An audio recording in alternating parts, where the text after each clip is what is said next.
अस्सलामुअलैकुम स्टूडेंट्स, उम्मीद है आप लोग खैरियत से होंगे और आपने अपना प्रीवियस लेसन याद कर लिया होगा। आज बायोलॉजी का लेक्चर नंबर 2 है, जिसमें हम chapter number 1 introduction to biology को फर्दर स्टडी करेंगे। हमने प्रीवियस लेक्चर में ब्रांचेस ऑफ बायोलॉजी को फिजियोलॉजी तक स्टडी किया था। आज हमारी नेक्स्ट ब्रांच है genetics. The study of genes and their roles in inheritance is called genetics. Inheritance means the transmission of characters from one generation to the other. Biology की एक ऐसी ब्रांच जिसमें हम जीन्स को स्टडी करें और फिर उनका रोल इनहेरिटेंस में क्या है, ये सब हम जेनेटिक्स में स्टडी करते हैं।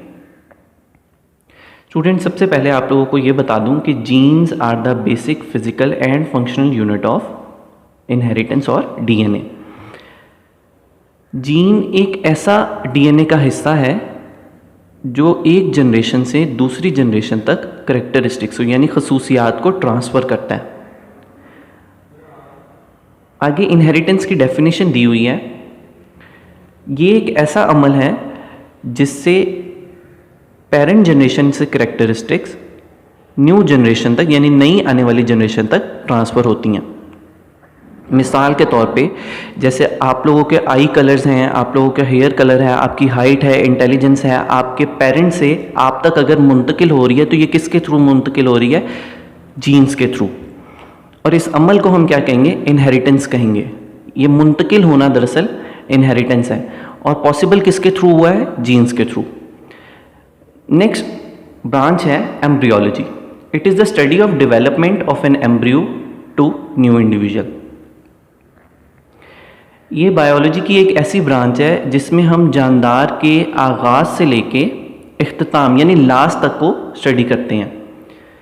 यानी कि जब जानदार अभी एक सेल होता है उससे लेके एक जब पूरा नया जानदार यानी एक पूरा बेबी क्रिएट हो जाता है, यहाँ तक की स्टडी को हम एम्ब्रियोलॉजी कहते हैं।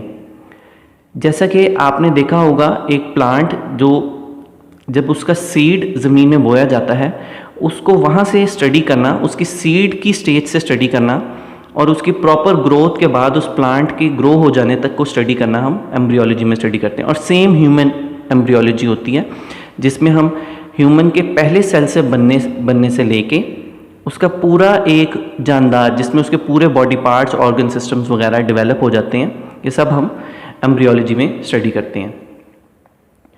नेक्स्ट ब्रांच है students taxonomy. It is the study of the naming and classification of organisms into groups and सब ग्रुप्स। बायोलॉजी की ऐसी ब्रांच जिसमें हम जानदारों को मुख्तलिफ ग्रुप्स में डिवाइड करें और फिर उन ग्रुप्स को नाम दे दें, ये टेक्सोनॉमी में स्टडी की जाती है। फॉर एग्जाम्पल, जैसे हमारे पास लिविंग ऑर्गेनिजम्स को मेजरली 3 ग्रुप्स में डिवाइड किया गया, प्लांट्स, एनिमल्स और ह्यूमन बींग्स। ये ग्रुप्स में डिवीजन और फिर उनको नेमिंग यानी प्लांट्स, एनिमल्स और ह्यूमन बींग्स, ये नेमिंग किसकी वजह से पॉसिबल हुई है? टेक्सोनॉमी की वजह से। नेक्स्ट ब्रांच है हमारे पास palaeontology. It is the study of fossils which are the remains of extinct organism. Palaeontology एक ऐसी ब्रांच है जिसमें हम फॉसिल्स को स्टडी करते हैं।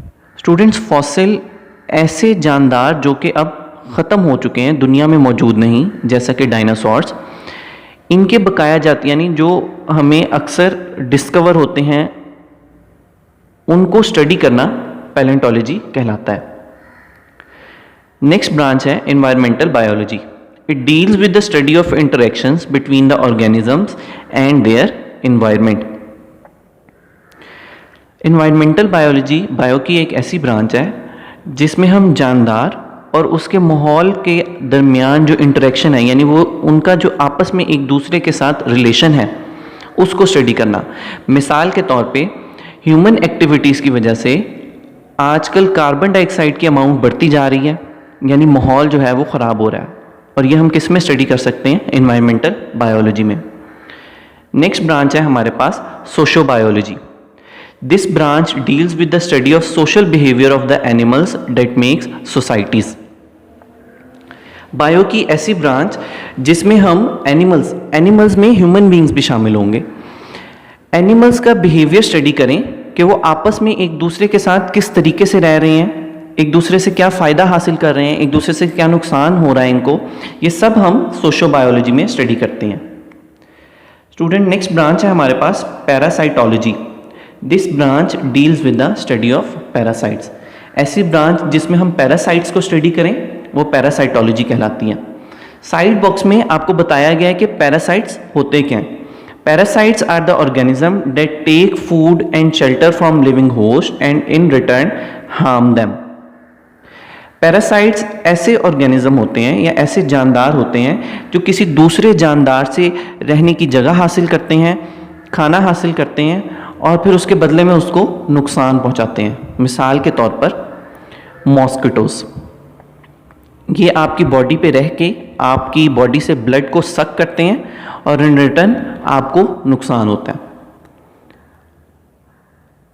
नेक्स्ट स्टूडेंट ब्रांच है biotechnology. It deals with the practical application of living organism to make substance for the welfare of mankind. Biology की ऐसी ब्रांच जिसमें हम दूसरे जानदार को किसी एक जानदार के फ़ायदे के लिए इस्तेमाल करें, बायोटेक्नोलॉजी कहलाता है। मिसाल के तौर पे हम बैक्टीरियाज, ये भी एक जानदार है, माइक्रो ऑर्गेनिज्म होता है, इसको हम इस्तेमाल करते हैं इंसुलिन बनाने के लिए ताकि हम अपने डायबिटीज़ पेशेंट को वो इंसुलिन लगा सकें। तो क्या स्टूडेंट हम एक जानदार को इस्तेमाल कर रहे हैं दूसरे जानदार के फ़ायदे के लिए, तो ये हम किस में स्टडी कर सकते हैं, बायोटेक्नोलॉजी में। नेक्स्ट ब्रांच है immunology. It is the study of immune system of animals which defends the body against invading microbes. Microbes होते हैं बीमारी देने वाले जरासीम।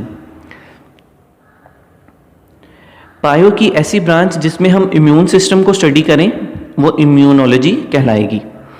इम्यून सिस्टम स्टूडेंट्स एक आपकी बॉडी में ऐसा सिस्टम है जो आपकी बॉडी में दाखिल होने वाले माइक्रोब्स के खिलाफ लड़ता है और आपको हर किस्म की बीमारियों से बचाता है। इसके बाद हमारे पास नेक्स्ट ब्रांच है एंटोमोलॉजी।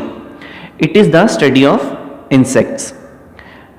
छोटे कीड़ों को या जो हमारे पास आंट्स हैं और इस किस्म के दूसरे इंसेक्ट्स हैं, इनको स्टडी करना एंटोमोलॉजी कहलाता है। स्टूडेंट, नेक्स्ट ब्रांच है हमारे पास pharmacology. It is the study of drugs and their effects on the systems of human body. दवाइयाँ बनाने के तरीके को और दवाइयों को स्टडी करना और उसके बाद उनका ह्यूमन बॉडी पे क्या इफेक्ट है, वो उसको फ़ायदा पहुंचा रही हैं या नुकसान पहुंचा रही हैं, ये सब हम किस में स्टडी करते हैं, फार्माकोलॉजी में स्टडी करते हैं। उम्मीद है स्टूडेंट्स आप लोगों को आज का लेक्चर समझ आ गया होगा। आप लोग अपनी बायो की बुक पे आज के लेसन की मार्किंग कर लीजिए और इसको 2 से 3 बार अच्छे से रिवाइज कीजिए।